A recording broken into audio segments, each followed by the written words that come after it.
Hello and welcome to another video. So today I thought I'd do a little bit of a recommendations video, but it's not just any recommendations.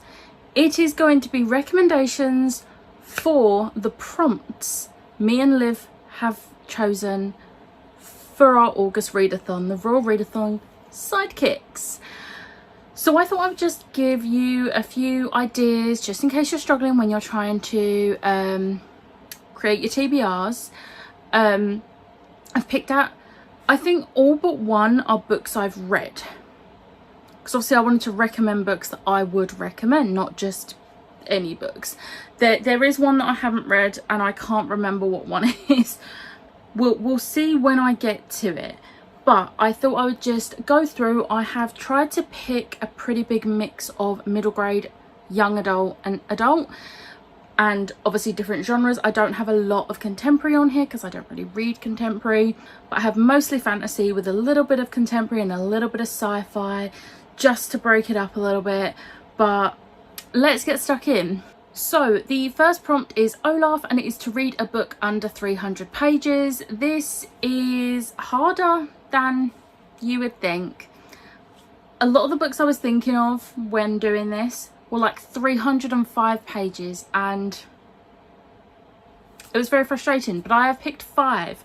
So we have The House at the Edge of Magic by Amy Sparks. I read this is middle grade. I read this recently and really enjoyed it. It's whimsical, magical, it's funny, and it's just really cute, and it's like 270 pages I think, so it's a really quick read. I read it in the space of a couple of hours. Next up we have City of Ghosts by Victoria Schwab. This is Victoria Schwab's middle grade series. This is the first book in the Cassidy Blake trilogy or series, whichever it is. This is obviously, like I said, middle grade. It's got ghosts, obviously. It's got a really cute cat, and it's just a really fun book. It is so creepy at parts, but in a middle grade creepy way, which is the type of creepy I can deal with. So this is definitely one that I recommend, and it's just under 300 pages, so it only just made it onto this. Also, I don't know if you can tell, I have my fan on. It's ridiculously hot in my room, as always. I've got half my hair tied back. Love that for me. So moving on, the next book I'm going to recommend is The Loneliest Girl in the Universe by Lauren James. This is a YA sci-fi and I really enjoyed this. This is very much cutting it fine. It's like 289 pages I think, something like that. So this one's got a bit of a mystery to it. She's the only person in the universe. She's on this spaceship going to a different planet, I think. Yeah, for a new planet. It's been a while since I read this. She's on her way to a new planet and she's completely on her own, and then a boy starts communicating with her from a different ship, and there is stuff that happens and it's really good. Then we have Language of Thorns by Leigh Bardugo. This is a collection of short stories that are set in the Grisha world, but you do not have to have read the Grisha books to read this. They are basically just like, I don't know if they're fairy tales as such in the Grisha world, but they are so beautifully written and there is some gorgeous illustrations in this. And yeah, it's like 270 pages, so this one is a good contender. And then the final one, which is cutting it fine with 297 pages, is An Enchantment of Ravens by Margaret Rogerson. I loved this book. This is YA fantasy. This has fairies, which, if you know me, you know that this is, yes. This is really good. I really enjoyed reading this, and it's fairies. I don't think I need to say anything more. The next prompt is Mushu, a book with a dragon, and there are so many books I could have chosen, but I've again picked 6 this time. One of them is one I haven't read, but I've heard very good things about it. But anyway, let's get on with it. So first up we have The Priory of the Orange Tree by Samantha Shannon. Clearly massive dragon on the front. This book is absolutely incredible. Not necessarily ideal for a readathon because it is chunky as hell, but it is one I highly recommend, and I'm pretty sure this could double up for a couple of others. It would probably work for death and also greed. Don't think it would work for mythology, but possibly. But I really enjoyed this. It's dragons, there is action, the characters are incredible, and yeah, I love this book. Next up we have Crave by Tracy Wolff. This book, if you're from the Twilight era, I think you would really enjoy this. I loved Twilight when I was a teenager. Grown out of it now, this is such a good take on like a modern day type, like vampires, werewolves, dragons. It's amazing, and I'm obsessed with this series, and I think everyone should read this. This also can double up for a few other prompts, so this would work for comedy. There are some moments in this that crack me up. One in particular, which I always have to talk about, which isn't a spoiler, but basically she doesn't know about creatures. This is in the blurb. She doesn't know these creatures exist. So one of the characters gives her Twilight and says that'll explain everything. And it's hilarious. But this would also work for, I would say cheesy, because it has some real like cliche cheesy moments in it. So there's that. It would also work for greed and for death, because obviously vampires are dead. So yeah, this would work for quite a few. Next up is the one that I have not read, and that is Dragon Mountain by Katie and Kevin Sang. I've heard many good things about this. I can't say anything else other than I know it has dragons in, because one, it's in the name, and two, it's on the title. But yeah, this is a middle grade and I've heard good things. And this is most likely going to be my pick that I read in August. So keep your eyes peeled for my TBR in a couple of weeks.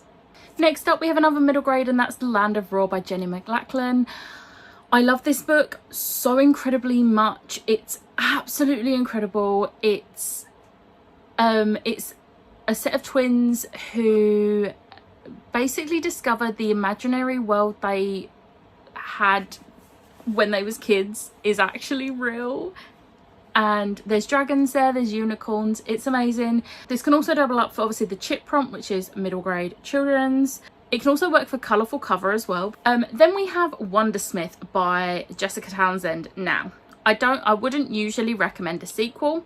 However, if you have read Nevermore and have yet to pick up Wondersmith but want to, this is a really good chance, because the first book does not have dragons in, but the second book does. So I highly recommend this one. I recently read it and loved it. It's such a good sequel, and yeah, definitely recommend this one. And then the final dragon book I have for you is I think it's either new adult or adult, and that is The Iron Crown by L.L. McRae. This is a self-published as well, which we love that. This is incredible. It is called the Dragon Spirit series, which that tells you what you need to know. I love the dragon spirits in this. They are so incredibly done. I absolutely adore them. I love the characters. The characters are amazing, and the setting and just everything about this was amazing, and I'm obsessed. Guaranteed, I always have to cut out clips of me wiping lipstick off of my teeth. Like, how does this always happen? Anyway.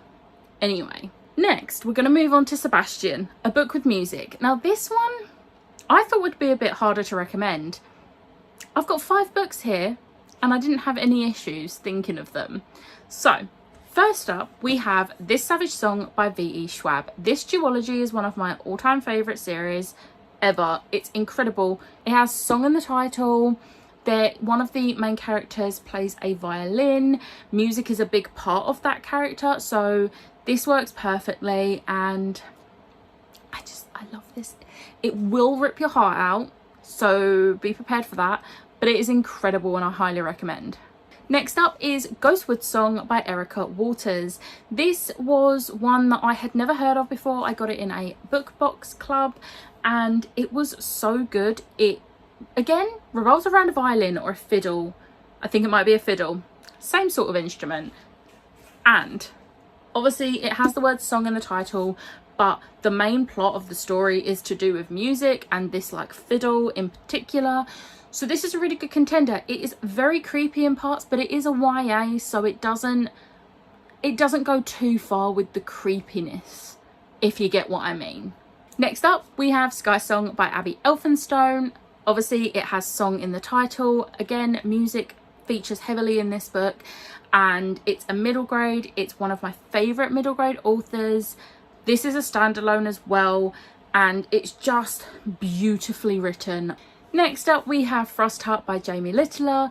This book is basically... some people are song weavers and can communicate with song, and it makes everyone else very scared because they think these monsters are gonna learn to control the song weavers. And that's all I can really say about it without spoiling it. But basically, song features heavily, so this is perfect. This is such a beautiful series. And only 2 books are out so far. I need book 3, but this is incredible and you should all read it. And then the final song one is Slay by Kim Curran. Now there is another book called Slay that came out around about the same time or a little bit after. It is not the one by Brittany Morris. This is basically every fangirl's dream. I remember this being marketed as One Direction crossed with Buffy. This is about a boy band who, whilst touring the world to perform, also hunt and kill demons. Yes, could you want more? This is, I believe this is supposed to be a trilogy, but there is currently no release date for the 3rd book. However, this would work as a standalone as well. I wouldn't want it as a standalone, and I'm glad there is a 2nd book and hopefully a 3rd. The 2nd book is also amazing, but yeah, this is amazing, and obviously it's about a boy band, so yeah. Next up, this one's a little bit harder. So this is for Gus Gus, a cheesy book. Now I'm going to stretch this and say cliche cheesy would work as well as cheesy. I don't have many to recommend you because it's not a genre I read often, or like a trope genre. It's not something I read often, but my recommendations for this are The Upside of Falling by Alex Light. This is a really cute YA contemporary romance. It's so cheesy and it's so cute and I am obsessed with it. It has a lot of cliches, but I actually didn't care. I really enjoyed this. Then we have The 5-Year Plan by Carla Burgess. This is an adult contemporary romance and I loved this a lot more than I thought I would. There is lots of cheesy lines and cliches and it's just your typical adult contemporary romance. It's cute. I really enjoyed this. Then we have Geekerella by Ashley Poston. This is more of a cheesy in the sense that a YA contemporary is gonna be cheesy. There's some cliches and I just think overall it's just such an adorable book. I love the sequels and I think it fits this prompt really well. Also, Gus Gus. And then the next one, it's a little bit odd to be recommending this for Readathon taking place in August, but we have Love Secret Santa by S.A. Domingo. I really enjoyed this. It's very cheesy, very cliche. It's YA contemporary. It's so adorable. However, if you don't want to read a Christmassy book in August, which fair enough, I have not read the other book by this author, but we have Love on the Main Stage, which is set at a summer festival. I have not read this yet. This is most likely going to be the book I choose for this because I specifically bought it so that I would be able to read it in August because it's the perfect... August is when all the music festivals usually happen and I just think this is perfect. And judging by the author's other book, I do think this will also be very cheesy, and if it's not, if you read it and it's not, it still counts because you thought it would be, so I'm taking it. Next up we have Chip, a middle grade or children's book. So I could recommend so many for you, but I've picked 5. Only 5. So first up we have Malamander by Thomas Taylor. This is set in a place called Erie-on-Sea. It's actually Cheery-on-Sea, but some of the letters have fallen off the sign and it's left with Erie-on-Sea, which fits the place a lot when it's not summer. It is a very eerie place and the atmosphere in this is incredible. I love it. The creatures like the Malamander and in the sequel the Gargantus, top notch. It's amazing. And one thing I can never stop talking about with this book is the characters' names. The main 2 characters are Herbie Lemon and Violet Palmer. And if you're not getting it, Sherbet Lemon and Palmer Violets. And I'm obsessed with it. I love it. It's so clever and it's brilliant. All the characters' names in this are brilliant, but they're my favourite. So Malamander. Then we have a Pinch of Magic series by Michelle Harrison. This series is so wholesome. It's 3 sisters. There's magical objects. There's a curse. And it's just amazing. Then if you fancy a little bit of middle grade sci-fi, may I recommend Orion Lost by Alistair Chisholm. I very recently read this and I can't stop talking about it. It was so good. It's put me in the mood to read sci-fi. So yeah, I highly recommend this. This is basically a spaceship full of people going somewhere new and something goes wrong and all the adults end up in a sleep and it's down to the kids to get them to safety. It's brilliant. I love it and it's just so cleverly done. Then we have The Dark Deep by Ali Condé and Brendan Rickus. This is, I mean, I would say if you don't want to read it in August, save it for spooky season because this is eerie. This obviously is a middle grade, but it is so eerie and I absolutely love it. The Dark Deep is so clever. I absolutely love how it was written. The sequel's incredible. I'm excited for the 3rd book, which I'm hoping is coming out just in time for spooky season, and it's just amazing. It's such a good middle grade series and I highly recommend. And then the final book I'm going to recommend for this one is actually a children's book. I grew up with this book and in the last few years, got this edition, and that is Gobelino the Witch's Cat by Ursula Murray Williams. This is very cute. It's literally from the perspective, I don't think it's first person, it's 3rd person, but it is from the perspective of Gobelino, who is this really cute black cat with 1 white paw. It tells the story of him basically not wanting to be a witch's cat, and he has to figure out what sort of cat he's going to be, whether he's going to be a kitchen cat, a witch's cat, a circus cat. It is so beautiful and heartwarming and I just love Gobelino so much. Next up we have Hey Hey, a book with comedy. So this one was a bit hard. You might not necessarily agree with me that these class as comedy, however it is my readathon and if I want to stretch the prompt I can, and if you want to stretch the prompt you can. If it makes you laugh a substantial amount it counts as comedy. So my recommendations for this are The Creakers by Tom Fletcher. To be honest, anything by Tom Fletcher of his children's / middle grade variety, but I'm going for The Creakers. It's the one I most recently read. It had me in stitches. There are parts where he talks to the reader and he talks to the main character and it's just so brilliant. I absolutely adore it and it cracked me up so much. Then we have Get a Life Chloe Brown by Talia Hibbert. This one was a very shock read for me, but it's got so many parts that will make you laugh.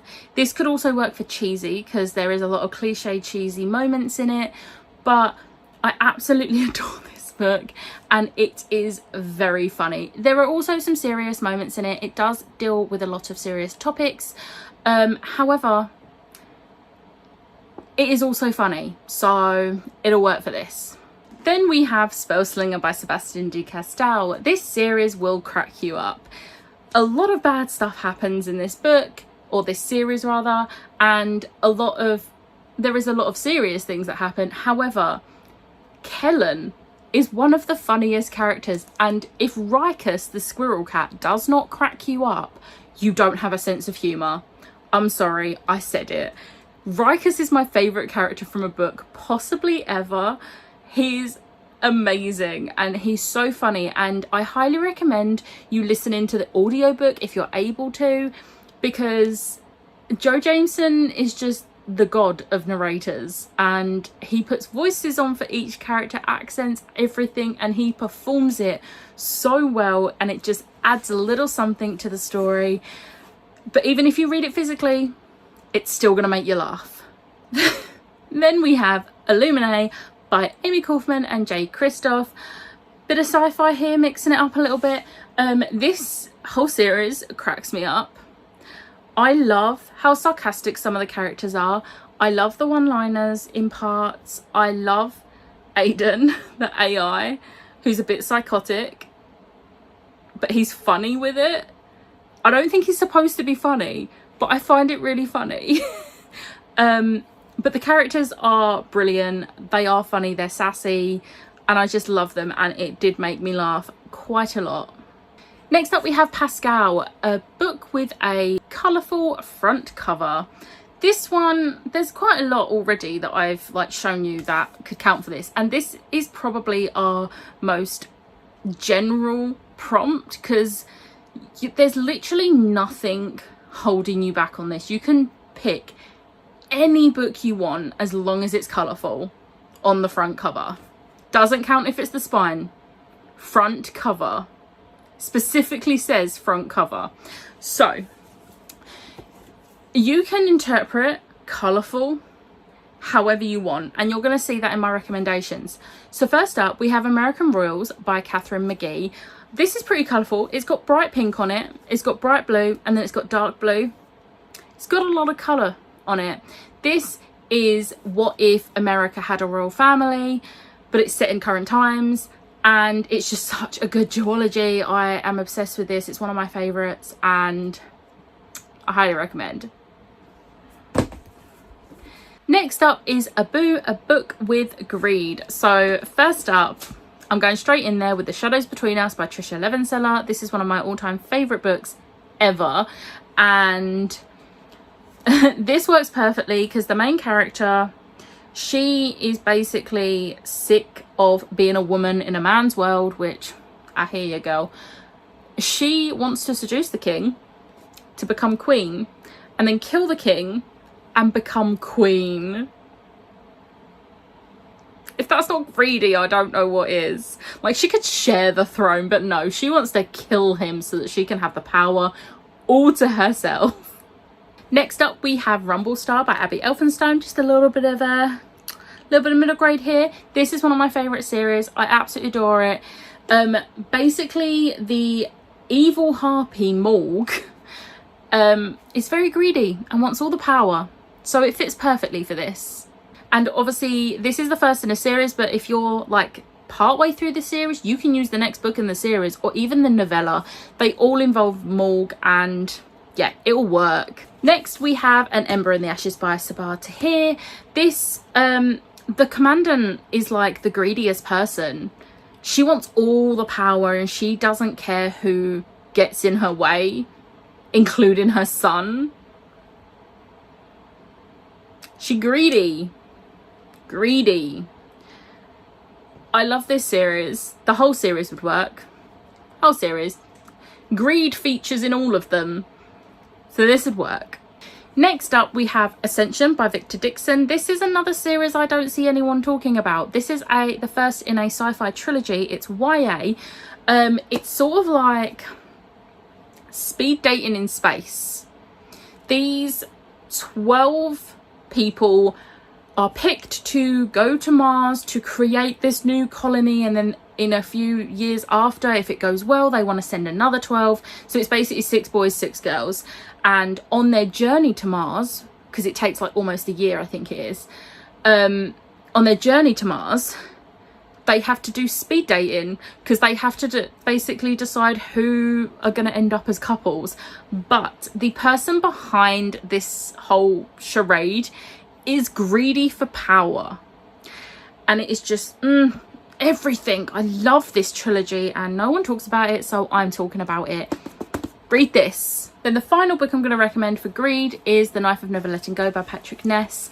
The mayor of Prentice Town is one greedy son of a gun. Like, I also hate him. You can also use this book for death. There's a death in this book that kills me every time I think about it, but there's just a lot of death in general because the whole premise of the book is that men have this noise so you can see what they're thinking.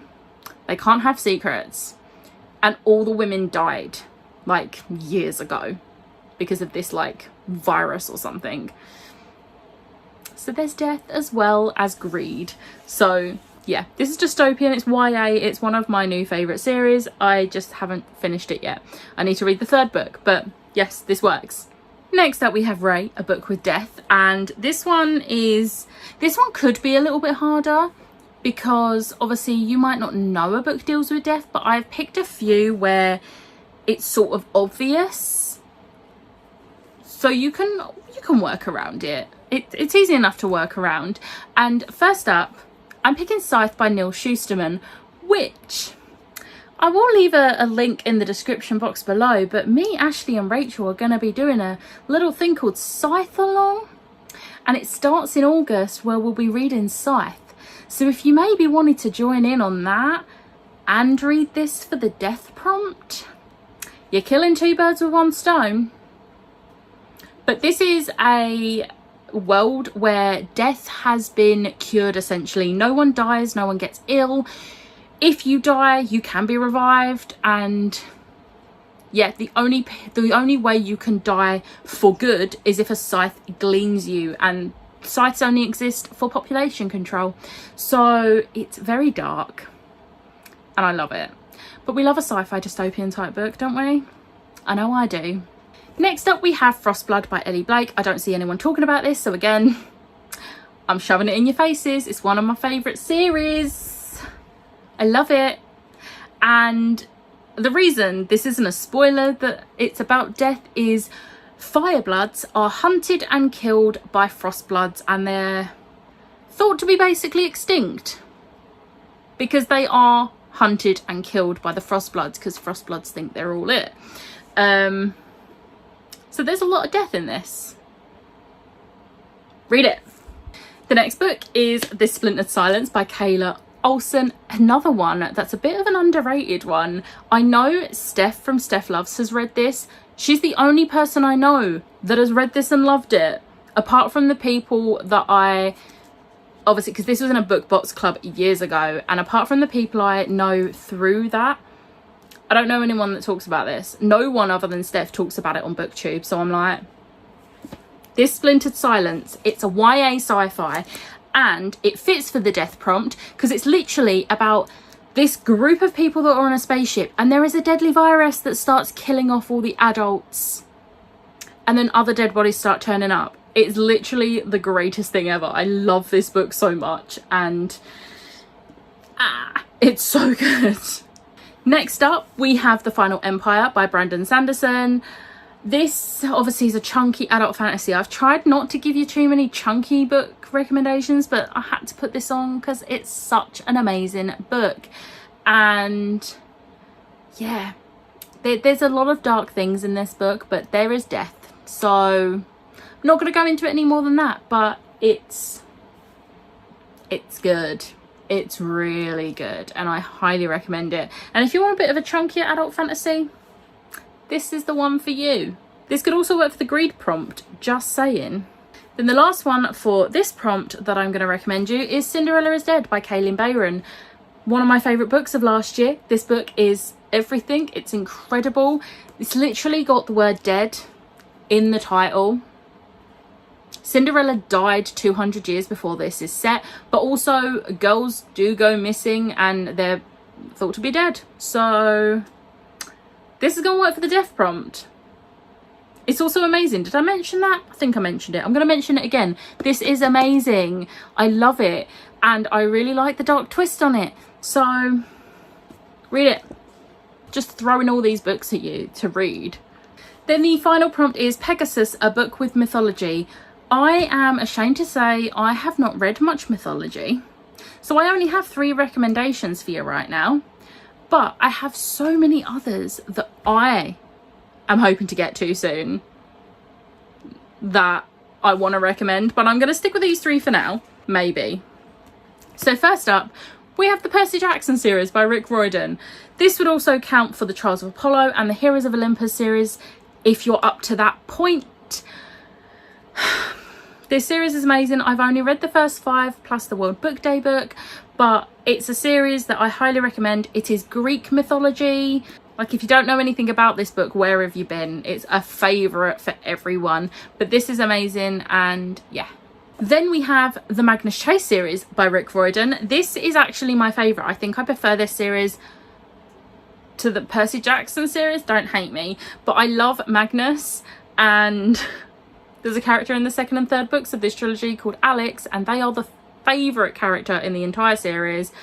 I love them. They're amazing. But this is Norse mythology, so if you're into like Loki and Thor and Odin, this is the book for you. It's very good. I absolutely adore this trilogy. And yeah. And then we also have Lore by Alexandra Bracken. This again is Greek mythology. This is a YA, and I really enjoyed this. I have seen many mixed reviews, so if you're a bit unsure, maybe do check out both some good and not so good reviews. But I really enjoyed it. It was a 4-star for me, and I really enjoyed it. And it's Greek mythology, and I thought it was done really well. I loved the characters, even though I kind of hated some of them. They're pretty arrogant, but then they're Greek gods, of course they're going to be arrogant. I just thought it was really clever how it was done, and it had like a Hunger Games type vibe with the tournament, and yeah, I really enjoyed this. And then screw it, I'm going to mention a few others that I haven't read yet. We also have the Kane Chronicles by Rick Riordan, which is his Egyptian mythology series. It is one that I do have the books, but they're like on that bottom shelf. I ain't getting them. They're at the bottom of a pile as well. I've heard no one talk about them.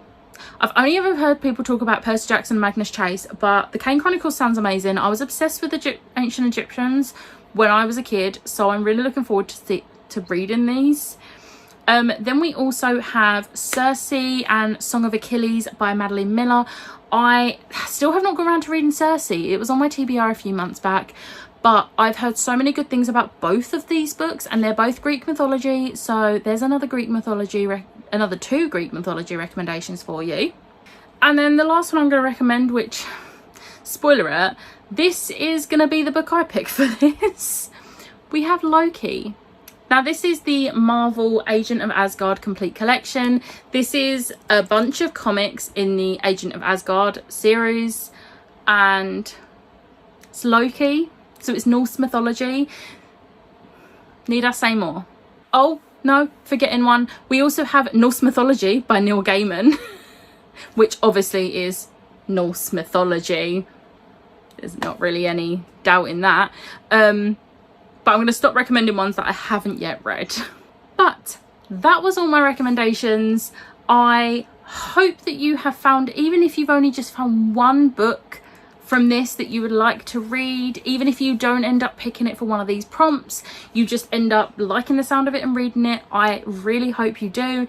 If you have any books that you would recommend for any of these prompts, please let me know in the comments. I would love to not only have more recommendations myself, but also help out some other people that might be struggling with their TBRs.